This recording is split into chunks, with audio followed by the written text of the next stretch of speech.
Friends, இன்றைக்கி வந்து நம்ம பொங்கல் குழம்பு செய்ய போகிறோம். அதாவது வந்து இது வந்து நல்ல நாட்டு காய்கறிகளாக சேர்த்து நம்ம இன்றைக்கி செய்கிற இது ஒரு ஸ்பெஷல் இன்றைக்கி பொங்கலுக்கு. அதாவது தை மாதத்தில் முதல் அறுவடை. நம்ம இந்த சீசன் அப்போ என்ன காயெல்லாம் கிடைக்குதோ அந்த நாட்டு காய்கறிகள்லாம் வச்சு இன்றைக்கி நம்ம ஒரே மொத்தமாக ஒரு கூட்டுக்கறின்னு சொல்லுவாங்க, பல வகை கூட்டுக்கறின்னு சொல்லலாம். இது வந்து பொங்கல் சாம்பார்னு சொல்கிறது தான்.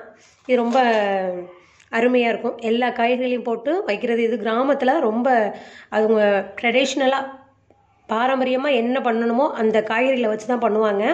அதே மாதிரி தான் எங்கள் வீட்லேயும் பண்ணுவாங்க. இப்போ அந்த காய்கறிலாம் சேர்த்துருக்கேன். எனக்கு ஒரு காய் மட்டும் எனக்கு நாட்டு காய்கறிகள் எது எதுன்னு அவ்வளோவா தெரியல. அம்மாட்ட கேட்டு நான் எல்லாம் கலெக்ட் பண்ணியிருக்கேன். அதில் ஒரு காய் மிஸ்ஸி ஆயிடுச்சு. அதனால் எனக்கு 21 வகை நான் சேர்த்துருக்கேன். அதாவது 7, 9 இந்த மாதிரி எடுத்துக்கலாம், 13 இப்படி எடுத்துக்கிறாங்க. நான் இன்றைக்கி 21 எடுத்திருக்கேன். எனக்கு காய் கிடைச்சதுனால விடவும் மனசில்லை. எக்ஸ்ட்ரா சேர்க்கணுமேங்கிறதுக்காக நான் கலெக்ட் பண்ணியிருக்கேன். முடிந்த அளவுக்கு நான் சேர்த்துருக்கேன். இதில் ஒரே ஒரு கேரட் மட்டும்தான் நமக்கு இங்கிலீஷ் காயின்னு சொல்லுவோம் நம்ம. மற்றபடி எல்லாமே தமிழ் காய்கறிகள் தான், அதாவது நாட்டு காய்கறிகள்னு சொல்கிறது. ஆனால் இந்த கிழங்குலாம் எனக்கு தெரியாது, அம்மா வைப்பாங்க. இது வந்து சேப்பக்கிழங்கு, இது வந்து வள்ளி கிழங்குங்கிறாங்க. ஆக்சுவலாக நான் இன்றைக்கி தாங்க ஃபஸ்ட்டே இப்போ பார்க்குறேன் நான் இந்த கிழங்கு. ஆனால் அம்மாலாம் வச்சுருக்காங்க. ஆனால் அந்த அவங்க குக்கிங் பண்ணும்போது நான் பார்த்ததில்ல. அப்புறம் அம்மாட்ட கேட்டேன், இதெல்லாம் செய்வோம் அப்படின்னாங்க. ஆனால் எனக்கு இந்த கிழங்கு நான் உண்மையிலே இன்றைக்கி தான் நான் பார்க்குறேன். அது அம்மாட்ட கேட்டு தான் இந்த குழம்பு வைக்கிறேன். இது கருணக்கிழங்கு தெரியும், கத்திரிக்காய், இது சேனக்கிழங்கு, சேப்பக்கிழங்குன்னு சொல்கிறோம் பாருங்கள், இது சேனக்கிழங்கு. இது நாட்டு அவரை, நீளமாக இருக்குது பாருங்கள், நாட்டு அவரை. புடலங்காய், சக்கரவள்ளி கிழங்கு, ஸ்வீட் கிழங்கு, முள்ளங்கி.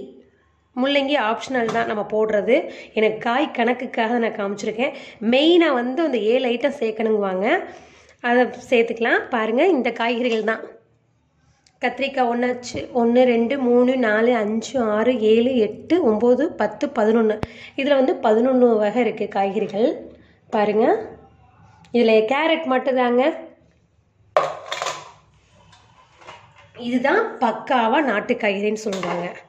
பாருங்கள், வெண்பூசணி, வெள்ளை பூசணிக்காய், இது பரங்கிக்காய், இது மஞ்சள் பூசணின்னு சொல்லலாம், மஞ்சள் பரங்கின்னு சொல்லுவாங்க, சிவப்பு பரங்கின்னு சொல்லுவாங்க. நம்ம எப்படி வேணாலும் எடுத்துக்கலாம். ஆனால் இது பரங்கிக்காய். இது சௌச்சௌ, வாழைக்காய், மாங்காய், இது அவரைக்காய், இதுவும் அவரைக்காய் தான், நாட்டு அவரைக்காய் தான். வெண்டைக்காய், மொச்சை. நான் எல்லாமே இதில் வந்து எல்லாம் சாம்பிளுக்கு ஒன்று தான் நான் சேர்க்குறேன். ஏன்னா எங்கள் வீட்டில் 4 பேர் தான், குழந்தைங்க ரொம்ப சாப்பிட மாட்டாங்க அவங்க காய். நம்ம கொஞ்சம் எல்லாமே போட்டு வைக்கிறதுனால இது வந்து குழம்பு வந்து கிரேவியாக திக்காக தான் இருக்கும். அது சாதத்தில் பிரட்டி சாப்பிட்ற மாதிரி தான் இருக்கும். அதனால் ரொம்ப போட்டோம்னா இந்த பரங்கிக்காய் அதெல்லாம் வந்து நல்லா திக்னஸ் ஆகும். அதனால் எல்லாத்துலேயும் கலெக்ட் பண்ணி நான் ஒவ்வொன்று வீட்டில் உள்ள நபர்களுக்கு தகுந்த மாதிரி நம்ம எடுத்துக்க வேண்டியதான். இதெல்லாம் நான் ஒரு எக்ஸ்ட்ரா நிறையா வாங்கி வச்சுருக்கேன், அப்புறம் சேர்த்துக்கலான்ட்டு. இன்றைக்கி சாம்பிளுக்கு மட்டும் எல்லாத்துலேயும் டோட்டலாக மொச்சம் அதிகமாக சேர்த்துக்கணும், பரங்கிக்காய் ஒவ்வொரு பீஸ், எல்லாத்துலேயும் ஒவ்வொரு பீஸ் எடுத்துகிட்டு ஒரு வாழைக்காய் சேர்த்துக்குவேன். ஒவ்வொரு சின்ன சின்ன பவுல் கிண்ணத்தில் தான் அந்த காய்கறிகள்லாம் அளவு மெஷர்மெண்ட் எடுத்து இன்றைக்கி குழம்பு வைக்க போகிறோம். வாங்க பார்க்கலாம். எல்லாத்துக்கும் தைப்பொங்கல் வாழ்த்துக்கள்.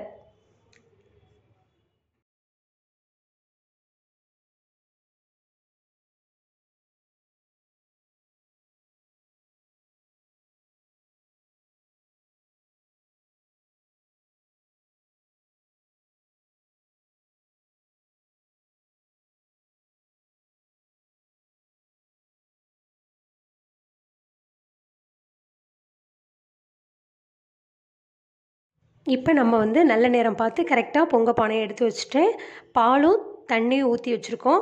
பால் பொங்குனதுக்கப்புறம் நம்ம அரிசியும் பச்சரிசியையும் நம்ம வந்து பாசிப்பருப்பை களைஞ்சி எடுத்து வச்சுருக்கோம். இதை இப்போ போட்டுடலாம். இப்போ நான் வந்து கிழக்கு முகமாக நின்று நான் சமைக்கிறேன். நான் நிற்கிறது கிழக்க பார்த்து சமைக்கிற மாதிரி இருக்குது. இது கிழக்கு, இது மேற்கு, இது தெற்கு, இது வடக்கு, ஈஸ்ட்டு, வெஸ்ட்டு, சவுத், நார்த்து.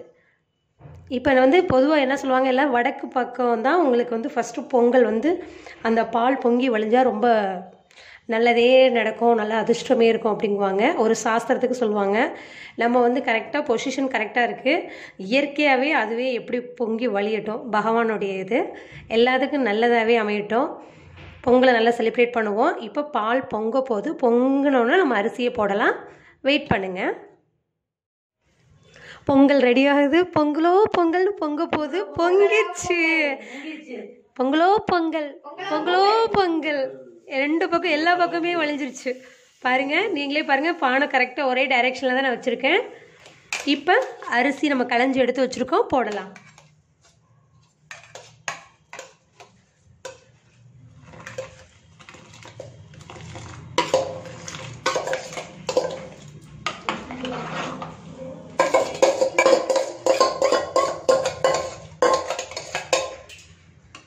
இந்த பொங்கல் பொங்குறத மாதிரியே எல்லாருடைய வீட்லேயும் ஆனந்தமும் எல்லாமே நன்மைகளும் இதே மாதிரி ஆனந்தமாக பொங்கட்டும்.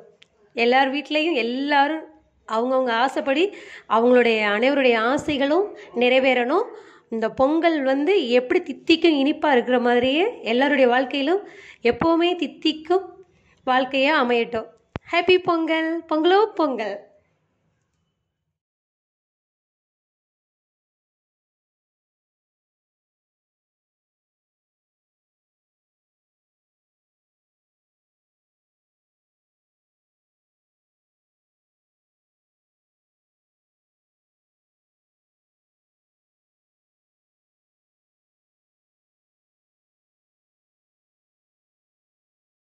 இப்போ பொங்கல் கிண்டுறது வந்து என் ஹஸ்பண்ட்.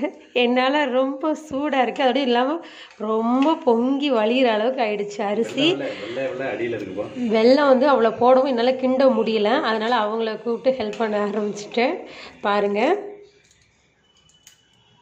இந்த 1 டம்ளருக்கு அரிசி வந்து அதிகமாக இருக்குது. அது புது அரிசி பழைய அரிசின்னு இருக்குது. அந்த அரிசி டைப் எனக்கு தெரியாது, எப்பவும் போல் எடுத்தேன். ஆனால் அரிசி வந்து நிறைவாக காமிக்குது. பரவாயில்ல, குறை இல்லாமல் இருக்கணும், நிறைஞ்சிருந்தாலும் பரவாயில்ல. அதனால தான் அவங்கள கூப்பிட்டாச்சு. பாருங்கள், பொங்கல் ரெடி ஆயிடுச்சு.